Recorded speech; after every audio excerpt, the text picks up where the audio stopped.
दोनों इंटीमेट होने लगते हैं। फिर सीन चेंज। मूवी की शुरुआत में हम बेबी नाम के एक लड़की को देखते हैं जो अपने बॉयफ्रेंड कायो को काफी मिस कर रही थी, क्योंकि कायो काफी दिनों से उससे मिल नहीं पाया और वो कायो को मैसेज भी करती है। तभी चुपके से कायो आकर बेबी को सरप्राइज दे देता है और उससे शादी के लिए प्रपोज भी करता है। तब बेबी शादी के लिए हाँ कर देती है। उसके बाद होता है और हम बेबी को अपनी शादी के लिए ड्रेस लेते हुए देखते हैं। तभी उसकी दोस्त पैटी उससे पूछती है कि क्या तुम पूरी जिंदगी उसके साथ बिताने के लिए तैयार हो, जिस पर बेबी कहती है कि हाँ, मैं कायो के साथ पूरी जिंदगी बिताने के लिए तैयार हूँ। तब पैटी कहती है कि मुझे तो हर रात एक नया लड़का चाहिए, क्योंकि मैं किसी एक इंसान के साथ पूरी जिंदगी बर्बाद नहीं कर सकती। जिससे सुनकर हमें पता चलता है कि बेबी भी अपने पुराने टाइम में काफी रोमांटिक थी और वो हर एक दिन नया नया बॉयफ्रेंड बनाती थी। लेकिन जब से उसकी लाइफ में कायो आया है तब से वो पूरी तरीके से बदल गई है। अब बेबी अपने दोस्त को भी यही समझाती है कि तुम भी एक अच्छा लड़का देखकर शादी कर लो। उसके बाद हमें पता चलता है कि बेबी कायो के गर्लफ्रेंड होने के साथ साथ उसकी बिजनेस पार्टनर भी है और आज कायो के कोर्ट में पेशी है। इसीलिए बेबी जब अपने असिस्टेंट के साथ कोर्ट में जा रही होती है तो कोर्ट के बाहर उसे एक बाइक दिखाई देती है, जिसे देखकर बेबी को उसके पुराने दिन याद आ जाते हैं जब उसको बाइक चलाना काफी अच्छा लगता था। फिर बेबी कोर्ट में आ जाती है, लेकिन कायो अभी तक कोर्ट में नहीं पहुंचा था, जिससे उसको काफी टेंशन हो रही थी। इतने में वहां का जज मार्को भी कोर्ट में आ गए थे। तब जज को देखकर बेबी का दिल जोर से धड़कने लगता है, क्योंकि वो जज दिखने में काफी ज्यादा स्मार्ट और हैंडसम था। तभी वहां पर कायो भी आ जाता है और उसकी सुनवाई शुरू हो जाती है और कायो के कंपनी पर यह इल्जाम लगा है कि कायो की कंपनी एक दूसरे गोल्ड नाम के कंपनी के साथ मिलकर फ्रॉड कर रही है और इसीलिए कायो की कंपनी को कोर्ट की तरफ से नोटिस मिला था।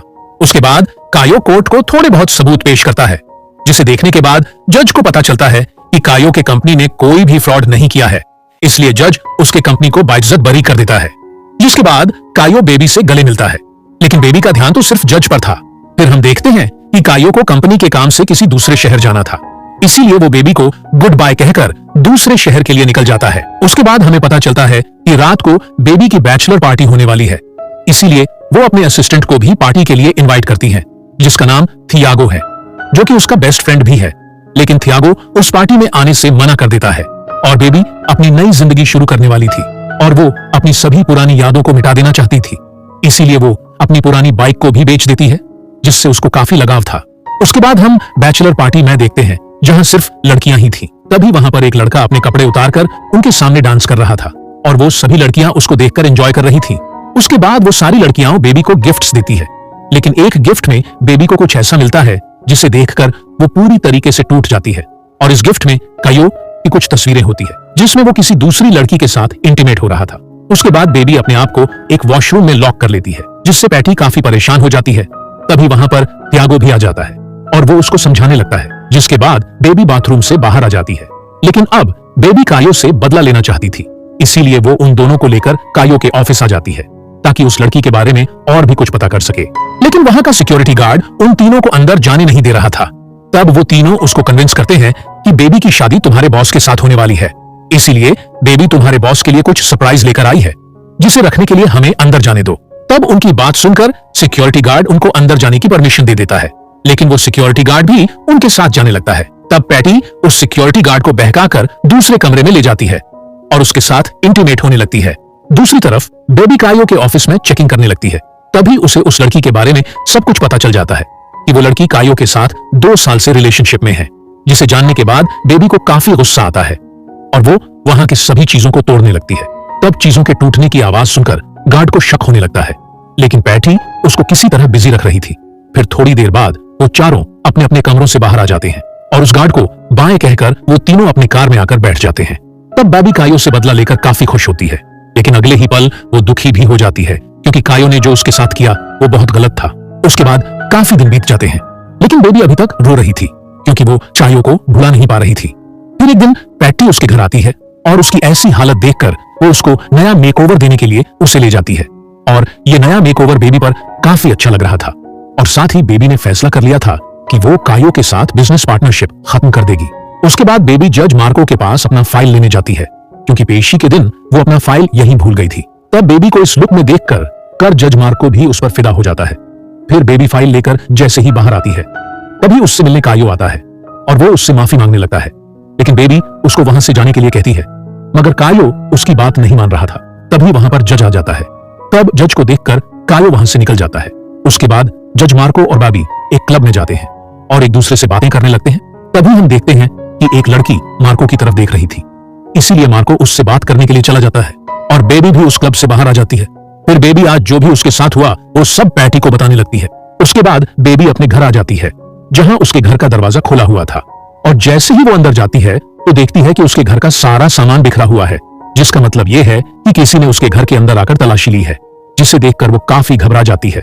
इसीलिए वो थियागो को कॉल करके अपने घर बुलाती है। फिर थोड़ी देर बाद थियागो वहां पर पहुंच जाता है। तब बेबी उसको जज मार्को के बारे में बताने लगती है, जिस पर थियागो कहता है कि मार्को अच्छा आदमी नहीं है, तुम उससे दूर रहो, और साथ ही वो बेबी को प्रपोज भी कर देता है। लेकिन बेबी उससे समझाती है कि हम दोनों सिर्फ अच्छे दोस्त हैं और इसके अलावा हमारे बीच और कुछ भी नहीं हो सकता, जिसे सुनने के बाद थियागो वहां से चला जाता है।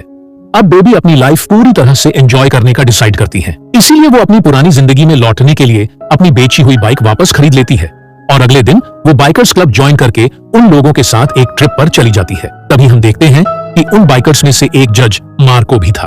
फिर बेबी और मार्को एक दूसरे से काफी सारी बातें भी करते हैं और दोनों रात को इंटीमेट भी होते हैं। फिर सुबह होते ही मार्को वहां से चला जाता है।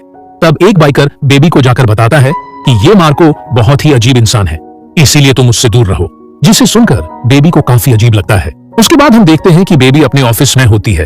तभी उसके पास एक मैसेज आता है जिसमें उसकी और जज की इंटीमेट हुई वीडियोस थे, जिसे देखने के बाद बेबी काफी टेंशन में आ जाती है और उसे कुछ भी समझ में नहीं आ रहा था कि कौन उसकी जिंदगी खराब करना चाहता है, क्योंकि एक तरफ उसका शक कायो पर था तो दूसरी तरफ थियागो पर।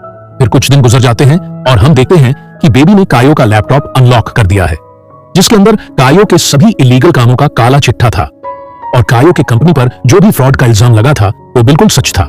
इसलिए वो थियागो को बुलाकर कहती है कि हमें पुलिस के पास जाना चाहिए। इसी दौरान मार्को बेबी के पास डेट की इनविटेशन भेजता है। फिर हम देखते हैं कि बेबी मार्को के घर जाती है और वो दोनों काफी ज्यादा एंजॉय करते हैं, जिसके बाद बेबी बार बार मार्को के घर जाने लगती है और वो दोनों काफी ज्यादा रोमांस भी करते हैं। लेकिन एक रात वही औरत मार्को से मिलने आती है जिसको हमने क्लब में देखा था, और इस औरत का नाम पॉला होता है, जो मार्को की पत्नी हुआ करती थी।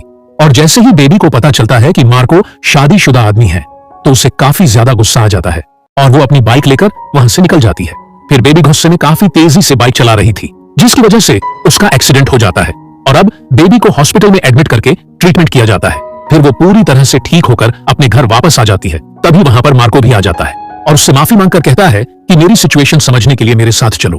फिर वो दोनों हॉस्पिटल आ जाते हैं, जहां बेबी को पता चलता है कि मार्को की 4 साल की एक बेटी है जिसको किसी तरीके की बीमारी है।